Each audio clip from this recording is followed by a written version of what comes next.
Sakārtojot apkārtējo vidi, sakārtojas cilvēka dvēseles. Tā skan Baložu pilsētas domas moto. Vai prioritātes nav mainījušās? Par to mūsu raidījuma turpinājumā. Mūsu plāni ir tendēti uz to, ka mēs no centra attīstamies uz visām pusēm. Un, tāpēc varbūt arī mūsu iedzīvotājiem kādreiz rodās jautājums, ka viņi nesaprot, kāpēc viena iela tiek remontēta, otra netiek remontēta.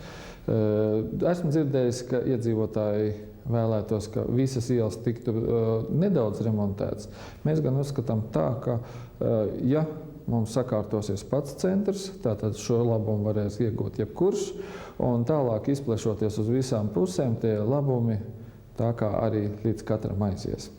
Un tā mums šodien ir diezgan nopietna aktivitāte pilsētā. 4 ielās notiek nopietnas rekonstrukcijas, tikko gājēja iela ir pabeigta. Zem sniega kārtas, protams, šodien to nevar redzēt, bet mēs domājam, ka šīs 4 ielas, kas patreiz tiek rekonstruētas jau maijā, kā mēs smiejamies uz maija svētkiem, jau būs baudāmas ar nomainītām komunikācijām, asfaltētām ielām, trotuāriem un, protams, ielu apgaismojumu. Līdz ar to Baložu centrs tiks sakārtots. Patreiz risinām jautājumu par to, ka vajadzētu vēl 2 ielu posmus šogad paspēt sakārtot, lai arī Titurgas teritorijā iedzīvotāji nejustu to, kas mums ir palicis pāri no nepabeigtās celtniecības. Diemžēl mūsu opozīcija ir strādājusi tā, kā ir strādājusi, un ne visi plāni, kas mums bija iecerēti, ir realizēti pa investoru naudu. Līdz ar to dažās vietās mums būs jāpiesaist pašvaldības līdzekļi, ko arī mēs gribētu noteikti izdarīt. Tātad, kuras ielas mums ir tās, kuras ir sataisītas? Ezera iela, kur ir jaunie maģistrālie tīkli, Smilšu iela, kura bija mums pavisam novārtē atstāta. Tur būs ielas paplašinājums, automašīnu stāvvietas, apgaismojums. Un mūsu sāpju bērns Jaunatnes iela, kas ir starp kultūras namu un bērnu dārzu. Patreiz notiek ļoti nopietni darbi, tur jaunas komunikācijas tiek liktas, sagatavot jaunu tīklu, un tikko paliks silts laiks, tā ķersies arī pašai ielai klāt.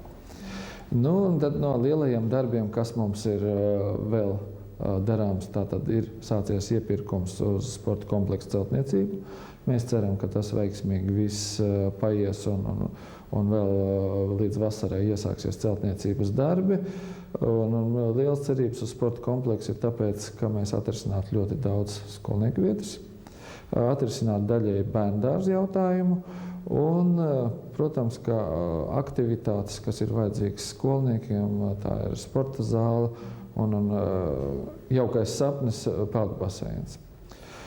Tas, kas ir izskanējis pavisam nesen masu mēdījos, ir risinājums, kā atrisināt bērndārza rindas jautājumu.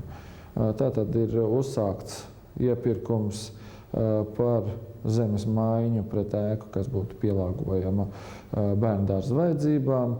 Patreiz domnieki ir izcinājuši jautājumu, ka šai ēkai jau vajadzētu būt gatavai bērndārza vajadzībām. Līdz ar to pašvaldībā ir jāliek naudas līdzekļi šai procesā, nebūtu jāiegulda.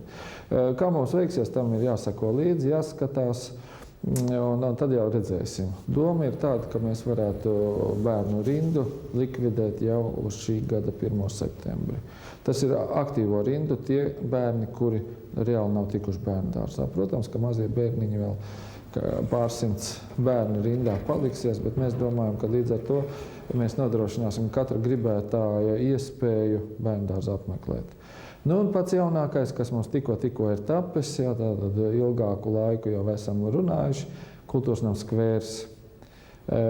Kultūras nama skvērā jau projekta stadijā bija paredzēts trūklaka, un ir pabeidzies pārunu periods, un mums ir tapis jaunais modelītis, skiču modelītis jaunais trūklakai, kura principā attaino mūsu pilsētas ģerboni.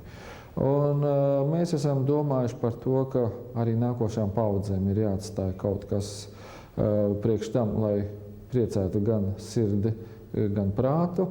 Tāpēc pretī kultūras namam, tur, kur ir vēsturiskais Balošu pilsētas sākums.